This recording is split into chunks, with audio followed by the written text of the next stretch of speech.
સ્થાનિક સ્વરાજની ચૂંટણીમાં જબરજસ્ત પ્રચાર ચાલી રહ્યો છે. ચૂંટણી પહેલાંનો આ છેલ્લો રવિવાર હતો. પ્રચારનો સુપર સન્ડે હતો. તમામ પક્ષ, તમામ કાર્યકર્તાઓ તમામ બેઠકો ઉપર ધગધગતા તાપમાં 40-42 ડિગ્રી તાપમાનની વચ્ચે પણ પ્રચાર કરવા નીકળી ગયા છે. પણ હકીકત એ છે, આ એ જ નેતાઓ હોય છે જે 5 વર્ષ મતદાતાની જીવનનો તડકો કે છાંયડામાં મદદરૂપ નથી થતા, ઊભા નથી રહેતા. હું અંગત કામની વાત નથી કરતો. પોતાના વિસ્તારમાં, એ તાલુકા હોય, જિલ્લો હોય, નગરપાલિકા હોય કે મહાનગરપાલિકા, એ વોર્ડ હોય કે તાલુકા ડેલિગેટ્સ હોય, મતદાતાનું ધ્યાન નથી રાખતા ને, એટલે જ મતદાતા હવે સવાલ પણ પૂછે છે. મતદાતાનું મન જાણવું અકળ છે, પણ સવાલ હવે મતદાતા પૂછતો થયો છે, જેને કેટલાક લોકો વિરોધ તરીકે વર્ણવે છે, પણ કેટલાક લોકો જવાબ માગે છે એ રીતે વર્ણવે છે. પણ આ તમામની વચ્ચે આજે એટલા માટે આ મુદ્દો કે ભારતીય જનતા પક્ષના જ ધારાસભ્ય સાવલીના કેતન ઇનામદારે એક અદ્ભુત નિવેદન આપ્યું છે. અને નિવેદન એ આપ્યું છે કે મતદાતાનું ઋણ ઉમેદવારના ધ્યાનમાં આવવું જોઈએ, ઉમેદવારના દિલ દિમાગમાં રહેવું જોઈએ. અને જો એ રહે ને તો 5 વર્ષ પછી પ્રચાર કરવાની પણ જરૂર નથી પડતી. ખેર, એ મુદ્દાને સમજીએ પહેલાં છેલ્લા કેટલાક દિવસોમાં મતદાતાઓએ જે અલગ અલગ ઉમેદવારો પાસેથી જવાબ માગ્યા છે, જેને કેટલાક લોકો એમ પણ કહે છે કે ઉમેદવારોને ભગાવ્યા, કેટલાક લોકો એમ પણ કહે છે વિરોધ કર્યો. હું સ્પષ્ટ કહું છું, રાજકીય પ્રોપોગંડાથી વિરોધ કરાતો હોય તો એ ખોટું છે. એ ભાજપના ઉમેદવાર હોય, કોંગ્રેસના હોય કે આપના, માત્ર ને માત્ર ઉમેદવારનો વિરોધ પ્રોપોગંડાથી થતો હોય તો એ ખોટું છે. પણ જો એ મતદાતાનો આક્રોશ હોય અને મતદાતાએ વાત મૂકતો હોય અને એનો જવાબ પૂછતો હોય, સવાલ પૂછતો હોય, તો જરાય ખોટું ન હોઈ શકે. એક પછી એક કેસ જોઈશું. મહદઅંશે બીજેપી સાથે જોડાયેલા કેસ છે, કારણ કે મોટાભાગની બેઠકો પર બીજેપીના ઉમેદવારો છે. રવિવારનો દિવસ, આપણું અમદાવાદનો મધ્યમ વર્ગીય લોકોનો વિસ્તાર, પરંપરાગત રીતે બીજેપીનો વિસ્તાર, બીજેપીનો ગઢ એવો ગોતા વિસ્તારની આ 4-5 સોસાયટીના રહીશોએ વહેલી સવારે જ, એ મહિલા હોય, પુરુષ હોય, વડીલ હોય કે બાળકો, આ જ રીતે હોર્ડિંગ લઈને બહાર નીકળ્યા, રોડ ઉપર આવ્યા, સડકો ઉપર આવ્યા. તેમનું કહેવું એમ છે, લાંબા સમયથી ત્યાં જે પ્રમાણે નિર્માણ થઈ રહ્યા છે, ડમ્પરોનો જે પ્રકારનો ત્રાસ છે, જે પ્રકારે પ્રદૂષણ થઈ રહ્યું છે, જે પ્રકારે વૃક્ષોનું નિકંદન થઈ રહ્યું છે, તેને લઈ વારંવાર બિલ્ડરો વિરુદ્ધ રજૂઆત કરાઈ. ફૂલ સ્ક્રીન પણ જોજો વિરોધ પ્રદર્શનના દ્રશ્યો. ચોખ્ખું લખ્યું છે, જનતાની સમસ્યા ઉકેલો પછી મત માગો. કેમ આ મતદાતા આવું કહે છે? કેમ આ મતદાતાએ રવિવારના દિવસે પરિવાર સાથે રહેવાની જગ્યાએ રોડ ઉપર આવવું પડે છે? નાના બાળકો કેમ આવે છે? કારણ સમજવું હોય ને તો એ મતદાતાનું દર્દ સાંભળી લો. રાતના એટલો જોરથી હોર્ન વગાડે છે કે અમારા બાળકો જાગી જાય છે. અને એટલી ધૂળ આવે છે ને અંદર ફ્લેટમાં, અમારે બારીને દરવાજાને બધું બંધ રાખીને કઈ રહ્યા ઉનાળામાં રહેવાનું. બીજેપી વાળા નહીં, અમને ખબર છે કે આ બમ્પરના પ્રોબ્લેમ થયા છે, એટલે લોકલ માણસ નહીં આવે, અમને ખબર છે. ના હતા એને ટિકિટ મળી નથી, નવા છે આવવાના નથી, અને અમારા ખુદાવડ દૂર ખાવાની સિનિયર સિટીઝનો, બાળકોએ, બહેનોએ આ પરિસ્થિતિમાં અમારે જીવન જીવવાનું છે, અને મારી હેલ્થનું શું? ગામની શિખામણ ઝાંપા સુધી એ ત્યાં સુધી એક દિવસે કર્યું, બીજા દિવસે હતું એ ના એ રાઈટ. અને ગમે તે ડમ્પરને મળીએ આપણે કોઈ પણ કહીએ એટલે ડમ્પરવાળા તો કોઈ સાંભળે નહીં. અને એ લોકો શું કે ભાઈ અમારા શેઠ બધા ઉપર સુધી વાત કરી લીધી. એમ બધા કોઈ ધ્યાનમાં લેવામાં આવતું નથી, કારણ કે હજુ આ અમારો એરિયા નવો ડેવલપ થઈ રહ્યો છે, અને હજુ એ લોકોને અંદાજો નથી કે સોસાયટીમાં કેટલા માણસો રહી રહ્યા છે. એવું ખબર જ નથી કે ભાઈ વોટની શું એમને અસર પડશે. અત્યારે જે અમે રહી રહ્યા છે, અમને જે તકલીફ પડી રહી છે, એના માટે કોઈ અત્યારે પૂછવા નથી આવતું. બરાબર કે અમને જેટલી ડસ્ટ ઉડે છે, છોકરાઓ બહાર નથી નીકળી શકતા, વડીલો બહાર નથી નીકળી શકતા. અમદાવાદ એટલે કે કર્ણાવતી મહાનગર, એનો હાથીજણ રામોલ વોર્ડ. અહીંયા પણ બીજેપીના ઉમેદવારનો વિરોધનો સામનો કરવો પડ્યો છે. સ્થાનિક મહિલાઓ એ ઉમેદવાર અને તેમના ટેકેદારો જ્યારે પ્રચાર કરવા ગયા ત્યારે વિરોધ વ્યક્ત કર્યો છે. આપ એના દ્રશ્યો જોઈ શકો છો. એમ પાછું વોટ નહીં આપે તો કોઈ પ્રોબ્લેમ નહીં. અમે લક્ષણ લખીને આપી દઈએ, અમે તમને શું કહું, વોટ નહીં આપે તો તમને કોઈ પ્રોબ્લેમ નહીં પડે.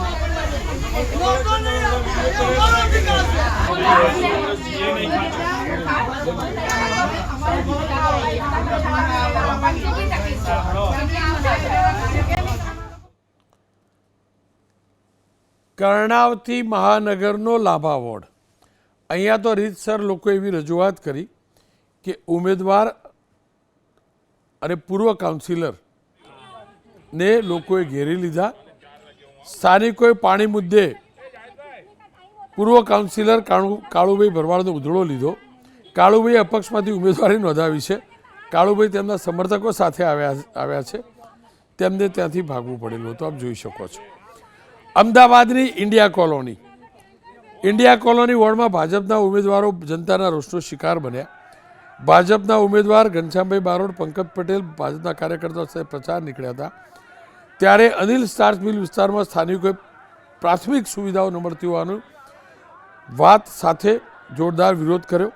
ગરીબોના આ વિસ્તારમાં કામ ન થતું હોવાની લાગણી પણ વ્યક્ત કરી. અપ સાઉન્ડ આપ જોઈ શકો છો.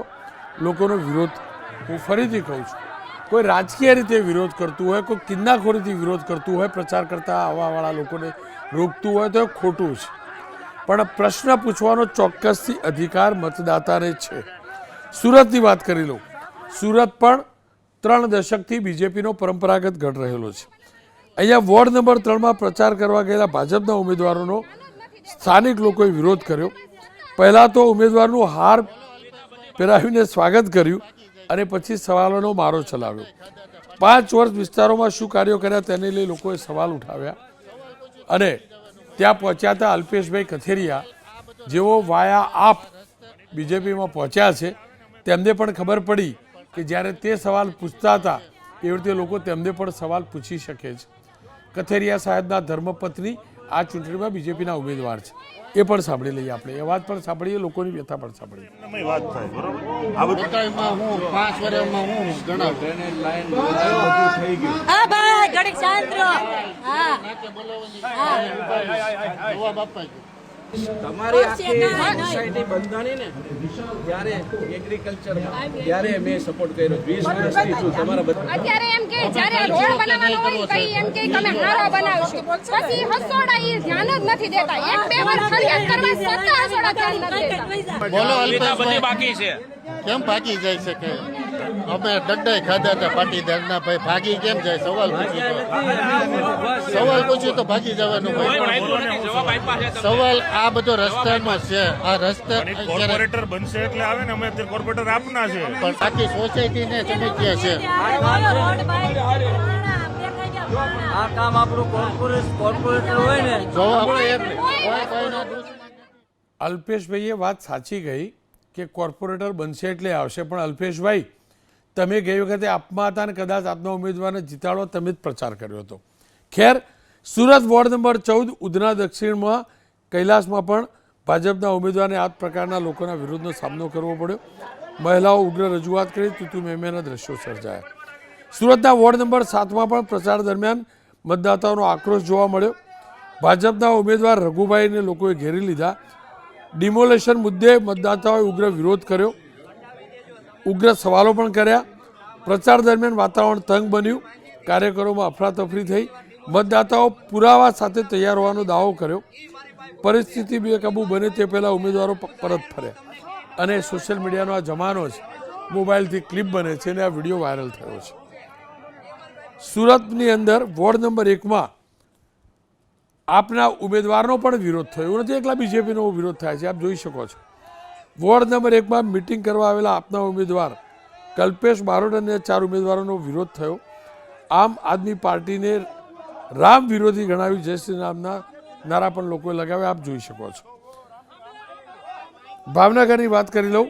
અહીંયા પણ ભાજપના ઉમેદવારો સામે જનતાનો રોષ જોવા મળ્યો. શહેરના કુંભારવાડ વિસ્તારમાં પ્રચાર ગયેલા વડવા વોર્ડ નંબર 3ના ઉમેદવારને લોકોએ ઘેરી લીધા, આપ જોઈ શકો છો. મહિલાઓ અને તમામ લોકો રજૂઆત કરી રહ્યા છે. એ પણ જોજો કેવી રજૂઆત કરી રહ્યા છે.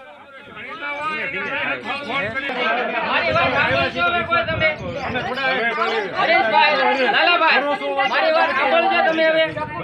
3 વર્ષ પહેલા ડ્રેનેજ લાઈન નહોતી. પહેલા તમે રસ્તો લઈને આવી ગયા હતા. અમારે અહીંયા ડ્રેનેજ લાઈન ની જરૂર હતી તો તમે રસ્તો ડાયરેક્ટ ચાલુ કર્યો હતો એટલે અમે બંધ કરાવ્યું. અમારે અહીંયા પહેલા ડ્રેનેજ લાઈન નાખો પછી રોડ ચાલુ કરો. આપણે પાણી કાઢવાની લાઈન છે ને એનું કામ ચાલુ થઈ જાય. હું એક જ ઉસાબેન કહેવા માંગુ. હવે વાત કરી લઉં ગીર સોમનાથ જિલ્લાના સૂત્રાપાડાની. મોહમ્મદપરા ગામે ચૂંટણી પ્રચાર દરમિયાન ભાજપના નેતાઓનો વિરોધ થયો. ગ્રામજનોએ મિટિંગ દરમિયાન હોબાળો મચાવ્યો. બિસ્માર રસ્તાઓ મુદ્દે લોકોમાં ભારે રોષ જોવા મળ્યો. એ પણ સાંભળી લો. અમને ખૂબ થાકી ગયા. રજૂઆત કરો, રજૂઆતો કરીને ઓફિસની રજૂઆત, વ્યક્તિગત રજૂઆત, મૌખિક રજૂઆત.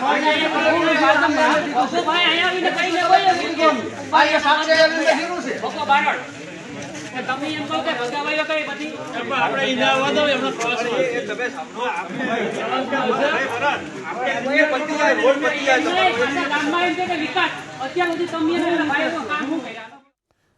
ગાંધીનગરના દહેગામની વાત કરી લો. દહેગામમાં ભાજપના ઉમેદવારોનો વિરોધ થયો. અહીંયા મુદ્દો મધુર ડેરીમાં દૂધ નહીં તો ભાજપની મતનીના બોર્ડ સાથે વિરોધ કરવામાં આવ્યો. ત્યાં દૂધ ભરાવાને લઈને સમસ્યા ચાલે છે. લાંબા સમયથી વિરોધ કરી રહ્યા હતા.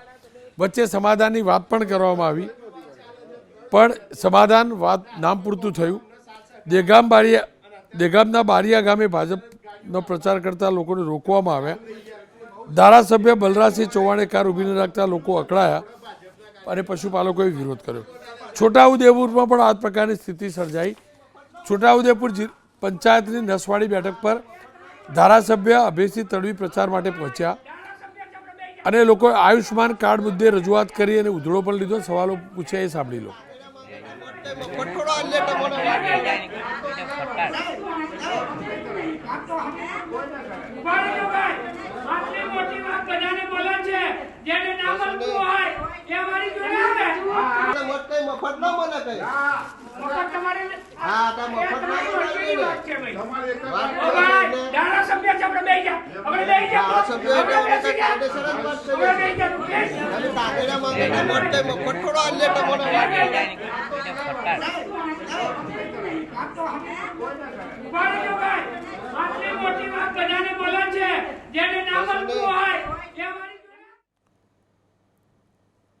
હું સ્પષ્ટ કહું છું, રાજકીય હેતુસર કોઈને ઉશ્કેરીને વિરોધ કરવામાં આવતું હોય તે ખોટું છે. ઉમેદવાર રાજકીય પક્ષોનો અધિકાર પણ છે કે પ્રચાર કરવા પહોંચે, પોતાની વાત નાગરિકો સુધી પહોંચાડે, એમનો અધિકાર છે અને આ લોકશાહી છે. કોઈ પ્રોપોગંડા કરીને કોઈનો વિરોધ કરાવતું હોય તો એ પણ ખોટું છે. પણ એ વાતથી ઇનકાર ન કરી શકાય કે 5 વર્ષ સુધી નેતાઓ દેખાતા નથી. એ શાસક પક્ષમાંથી જીતેલા હોય, વિપક્ષમાંથી જીત્યા હોય કે અપક્ષમાંથી, એ તાલુકા જિલ્લા ડેલિગેટ હોય, નગરપાલિકાના સભ્યો હોય જેને રૂપાળું નામ આપવામાં આવ્યું છે, નગર સેવકો, કોઈ સેવક બેવક નથી, વાર્તા છે, મલાઈ ખાવા માટે બને છે. લોકો નામ અપાયું છે નગર સેવક. પહેલું તો એને બદલવું જોઈએ. અને કોર્પોરેટરો તો કોર્પોરેટ કંપનીમાં કામ કરતા હોય ને રોકડી કરવા, એ રીતે કામ કરે છે. આ હકીકત છે. અને જો એ ના હોય ને તો દર ચોમાસાએ મારા ગુજરાતના શહેરોની અંદર ભરાતા પાણીથી લોકો કલાકો સુધી અટવાતા ના હોય. મારા ગામડાના લોકો દુનિયાભરની સમસ્યાઓ છે એ દૂર થતી હોત જો તાલુકા પંચાયત, જિલ્લા પંચાયતના ડેલિગેટ્સ એક્ટિવ હોત તો. 5 વર્ષમાં નેતાઓ નથી દેખાતા મહદ અંશે, અને જે દેખાય છે ને એમને પ્રચારની પણ જરૂર નથી. આ પણ હકીકત છે. જે સ્વપ્રકાશિત છે ને એ 365 દિવસ પોતે પ્રકાશે છે 5 વર્ષ માટે. 5 દિવસ કે 5 અઠવાડિયા માટે ભાડાનો પ્રકાશ નથી લેવો પડતો. નાગરિકો એટલે જ સવાલ પૂછે છે. અને નાગરિકોની સમસ્યા એ છે 5 વર્ષ સવાલ નથી પૂછ્યા ને એટલે આ સ્થિતિ સર્જાય છે. અને આવું નથી કહેતો, આ મારા શબ્દો નથી, આ ખુદ બીજેપીના ધારાસભ્ય અને આપણા રાજ્યના નાયબ મુખ્યમંત્રી બંનેના શબ્દો છે. હું વાત કરું છું કેતનભાઈ ઇનામદાર. આ એક વ્યક્તિ જેને દમખમ સાથે મંચ ઉપરથી કહ્યું કે ચૂંટણી યોજાવી જોઈએ, ઉમેદવારી થવી જોઈએ, ચૂંટણી લડાવી જોઈએ, તો જ મતદાતાના મતનું મૂલ્ય અને ઋણ જે પણ જીતે છે ને એને ખબર પડે.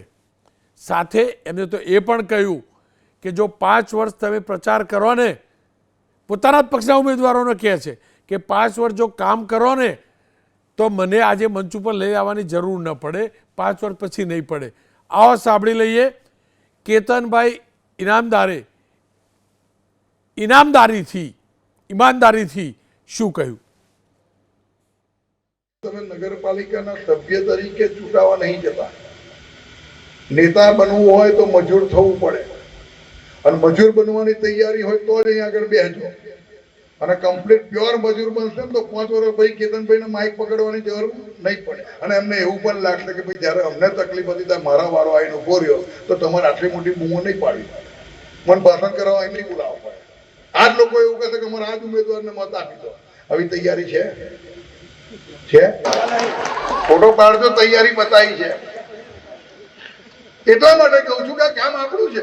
આપણે આ ગામની અંદર ભલે ચૂંટણીઓમાં 5 વર્ષ આપણે નગરપાલિકાની ચૂંટણી લડવા આવ્યા હોય, આપણે ઈચ્છા છે જ કે આપણે આગેવાન બનવાનું જ છે, આપણને ઈચ્છા છે કે આપણે નેતા બનવાનું જ છે. પણ નેતા કોણ બનાવે છે? એ જનતા બનાવે છે. અને જનતાના દિલમાં રાજ કરો સાહેબ, તો હું એવું માનું છું જિંદગીમાં તમારે મત લેવાય ના જવું પડે. સુરતના મજૂરાનો દીકરો અને આપણા ગુજરાતના નાયબ મુખ્યમંત્રી એવા હર્ષભાઈ સંઘવીએ પણ લગભગ આ જ પ્રકારનું કહ્યું છે. એ પણ સાંભળી લઈએ. હવે આજથી નહીં, પરંતુ જે દિવસથી ભારતીય જનતા પાર્ટીએ તમને ટિકિટ આપી છે ત્યારથી તમે ઉમેદવાર, 28 તારીખે તમે મોરબી મહાનગરપાલિકાના કોર્પોરેટર બનશો. મારી આપને માત્ર એક જ વિનંતી છે કે તમે જ્યારે કોર્પોરેટર બની જાઓ છો તે પછી અહીંયા કોઈ બી ભાર નહીં લાવતા. લોકોના દુઃખનો ભાર અહીંયા આવવો જોઈએ.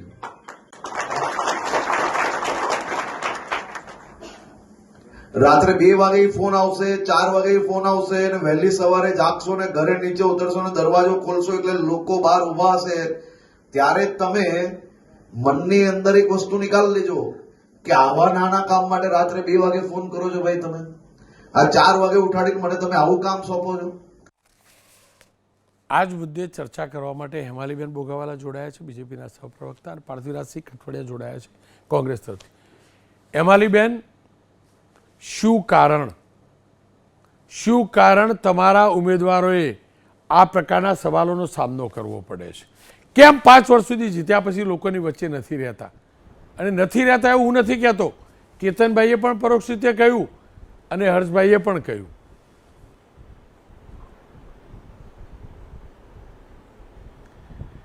રોનકભાઈ, મારે આપણા માધ્યમથી એક લોકો સુધી એક વાત પહોંચાડવી છે કે ભારતીય જનતા પાર્ટી એ જનતાને, મતદારોને એ લોકશાહીની શક્તિ માને છે. અત્યારે આપણે આ જોઈ રહ્યા હતા કે તમે ગુજરાતના વિવિધ જિલ્લાઓના જે તમે મને વિડીયોઝ બતાવ્યા એના પરથી શું એવું નથી લાગતું કે ભારતીય જનતા પાર્ટીએ કરેલા જે વિકાસના કામો છે, જેમ કે પ્રાથમિક જરૂરિયાત, તમે ક્યાંક કોઈ જગ્યાએ રોડનો પ્રશ્ન જોયો, કોઈક જગ્યાએ આપણે ડ્રેનેજનો પ્રશ્ન જોયો, આ બધા કામો છેલ્લા 30 વર્ષથી એટલે કે 3 દાયકાથી ભારતીય જનતા પાર્ટી આ કાર્ય લોકોના વિકાસની રાજનીતિ કરી રહી છે. અને લોકોની સ્વાભાવિકપણે કે જે પ્રાથમિક જરૂરિયાતો હોય તો એની અપેક્ષાઓ પણ પૂર્ણ થતી હોય છે. હું તમને વાત કરું કે કોંગ્રેસ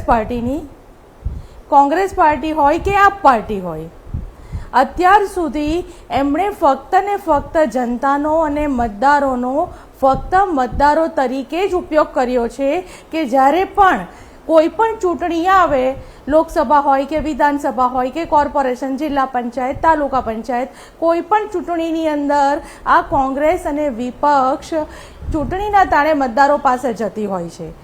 અને તમે તમારા રેકોર્ડિંગમાં એ પણ જોજો કે જ્યારે ભારતીય જનતા પાર્ટીનો કાર્યકર હોય કે ભારતીય જનતા પાર્ટીના નેતા હોય, આ વિકાસના કામમાં કોઈક જગ્યાએ કોઈ ઉણપ રહી ગઈ હોય અથવા તો બીજા કોઈ કારણોસર એ કામ એમનું પૂર્ણ નહીં થયું હોય તો સ્વાભાવિક છે કે જનતાનો હક છે કે અમને લોકોને આ વસ્તુ, આ વિષયથી અવગત કરે. અને એટલા માટે અને આને આક્રોશનું રૂપ આપીએ એવું મને યોગ્ય નથી લાગતું. પણ હું એટલું ચોક્કસ કહીશ કે હવે પછી આવનારા દિવસોમાં પણ આ સ્થાનિક સ્વરાજ્યની ચૂંટણીની અંદર જિલ્લા પંચાયત, તાલુકા પંચાયત, નગરપાલિકા, મહાનગરપાલિકાઓમાં ભારતીય જનતા પાર્ટીનો ઐતિહાસિક વિજય થવાનો છે. અને આ જે વિકાસની રાજનીતિ છે ને એ હજી પણ આગળ ને આગળ વધવાની જ છે. હું તમને વાત કરું, આરોગ્યની વાત કરીએ તો આજે સુરતની અંદર દરેક ઝોનની અંદર આપણે 50 બેડની હોસ્પિટલો ચાલુ કરી છે. શિક્ષણની વાત કરીએ તો આજે શિક્ષણમાં 11 અને 12 ધોરણ ચાલુ કરી અને દીકરીઓને મફત શિક્ષણ આપવાનું કાર્ય કર્યું છે. આપણે એની વાત કરીએ તો આજે આરસીસી રોડો બની રહ્યા છે, જે એવા વિસ્તારો છે કે જ્યાં લોકોને આ કોંગ્રેસના સમયની અંદર પગ મૂકવાનું પણ તકલીફ પડતી હતી. આજે એવા જ વિસ્તારોની અંદર આપણે આરસીસી રોડ બની ગયા છે. એટલે સ્વાભાવિક છે કે ભારતીય જનતા પાર્ટીએ કરેલી આ વિકાસની રાજનીતિ છે, વિકાસના કામો છે, અને એના માટે ભારતીય જનતા પાર્ટીના કાર્યકર હોય કે નેતા હોય એ એના માટે કટિબદ્ધ છે અને એ કામની ગતિમાં આગળ વધશે જ. હેમાલીબેન, આપે બહુ મસ્ત યાદ કરાવ્યું. તમે કહ્યું તમારો રેકોર્ડ જોજો, તો મેં મારા માઇન્ડમાંથી રેકોર્ડ બહાર કાઢ્યો તો મને યાદ આવ્યું કુમારભાઈ કાનાની, તમારા પક્ષના ધારાસભ્ય અને પૂર્વ મંત્રી, તમારા શહેરના અનેક પત્રો લખીને વારંવાર કહેલું છે મચ્છરનો ત્રાસ છે, આ છે, આ છે, રોડ ખાડા છે. આપે જ રોડ યાદ કરાયા, રોડના ખાડાની વાત કરી. આ નાગરિકોએ કોઈએ સોનાના રોડ કરી આપવાનું નથી કહ્યું. આ નાગરિકોએ પેલા બિલ્ડરોના ત્રાસની વાત કરી, કોઈ પૂછવા નથી આવતું એ કહ્યું. આ જ નાગરિકોએ એમ કહ્યું કે ભાઈ અમારે ડ્રેનેજની જરૂર હતી, ત્યાં રોડ બનાવી દીધો. ને આપણે આરસીસીની વાત કરી ને બેન, તો અમદાવાદમાં બનેલા પુલ આખા કેમ તોડવા પડ્યા ને એ જરા રેકોર્ડ તમે પણ ચેક કરી લેજો. અને તમે કહેશો તો હું પ્રસારિત કરું. બીજું આપે વાત કરી તો હું મીડિયા જગતમાં જન્મ્યો ને ત્યારથી તમારું શાસન હતું સુરતમાં. બેન એક સેકન્ડ પૂરું કરી લઉં પછી આપ બોલજો. સુરતની અંદર મેં જ રિપોર્ટિંગ કરેલું જ્યારથી હું આ ક્ષેત્રમાં જન્મ્યો ત્યારે. ખાડીપુર એટલે પણ હું રિપોર્ટિંગ કરતો હતો. સુરત છોડીને આવ્યા પછી 2 દશક પછી પણ મેં રિપોર્ટિંગ કરતો. એ વખતે આજે પણ મારો ધનરાજ બાગલે ત્યાં ખાડીપુરનું જ રિપોર્ટિંગ કરે છે. આ વિકાસ ગણાઈ લો હવે તમારે જે ગણાવવું હોય.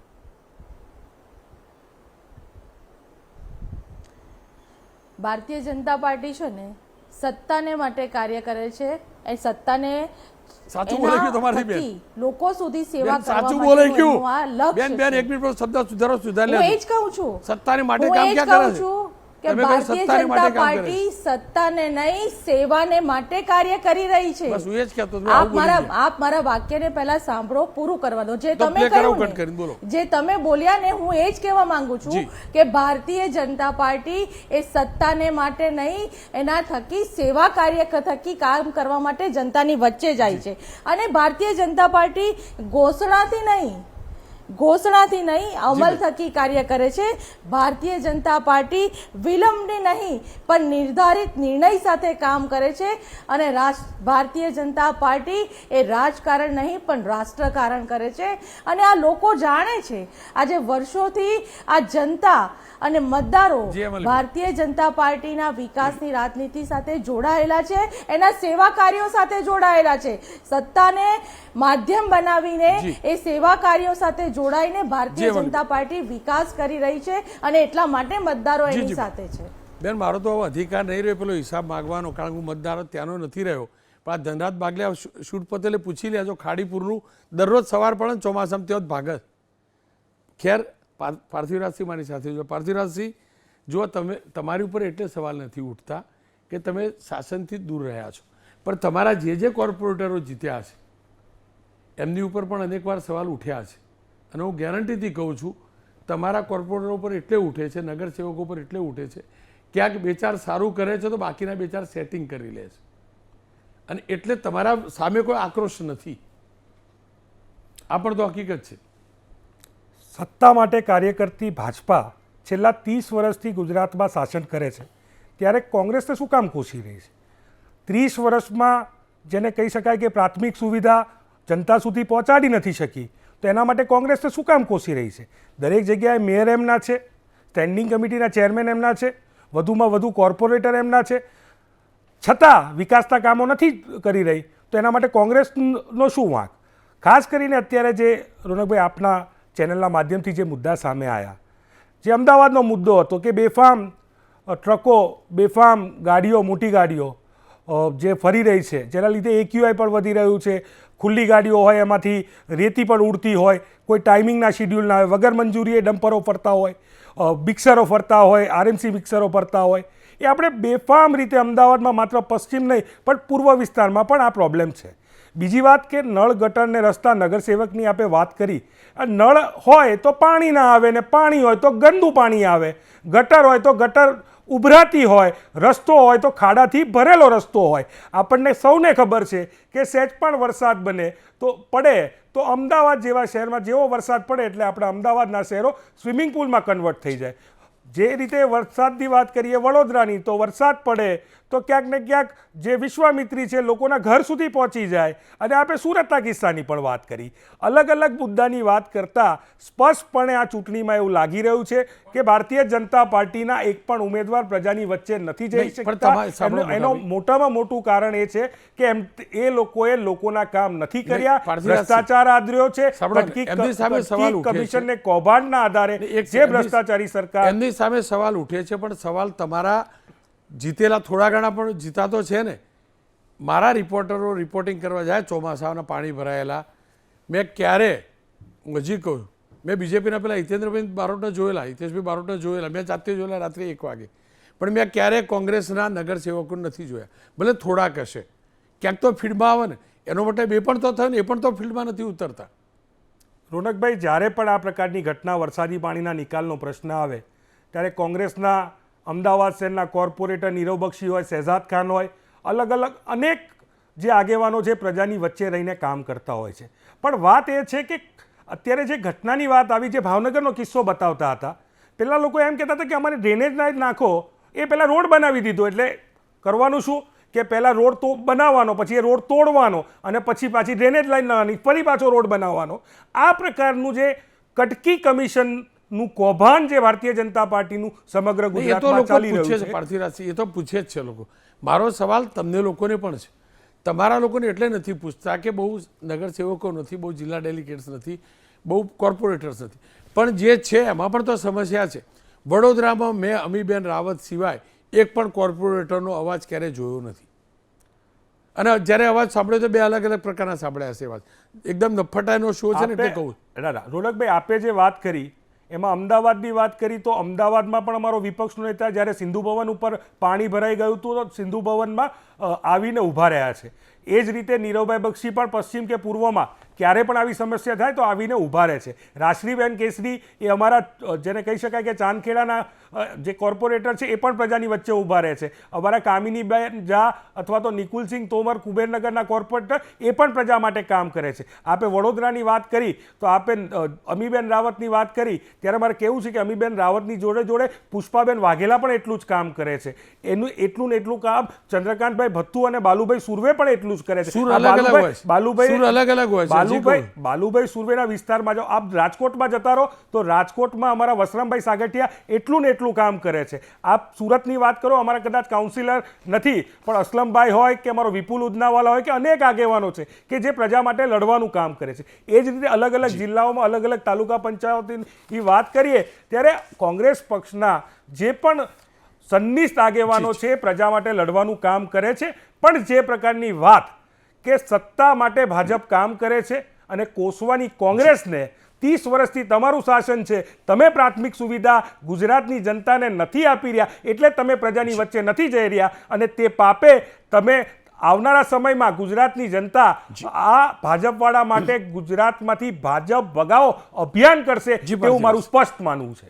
ખેર, આપનો આભાર. એવાલીબેન, આપનો પણ આભાર. પણ ફરી એકવાર કહું છું, સવાલો પૂછાવા જ જોઈએ.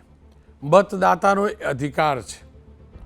ઉમેદવારો અને પૂર્વ કોર્પોરેટરો, પૂર્વ નગરસેવકો અને જિલ્લા તાલુકાના ડેલિગેટ્સે વિચારવું પડશે કે 5 વર્ષમાં એમને કેમ કંઈ ના કર્યું હોય અથવા શું ઓછું કર્યું જેના કારણે નાગરિકો આ સવાલ પૂછે છે, મતદાતા સવાલ પૂછે છે. હા, ફરી એકવાર સ્પષ્ટ કરી દઉં, ઉશ્કેરવા સવાલો પૂછવા, પ્રોપોગંડા કરવો કે આ શાસકનો છે આપણે વિપક્ષમાંથી ઉશ્કેરીએ તો આ સદંતર ખોટું છે. ઉમેદવાર આવે જ પ્રચાર કરવાની વાત મૂકવા માટે. ઉમેદવારી કરી એનો ગુનો નથી, પણ જવાબ આપવો જોઈએ એ પણ હકીકત છે.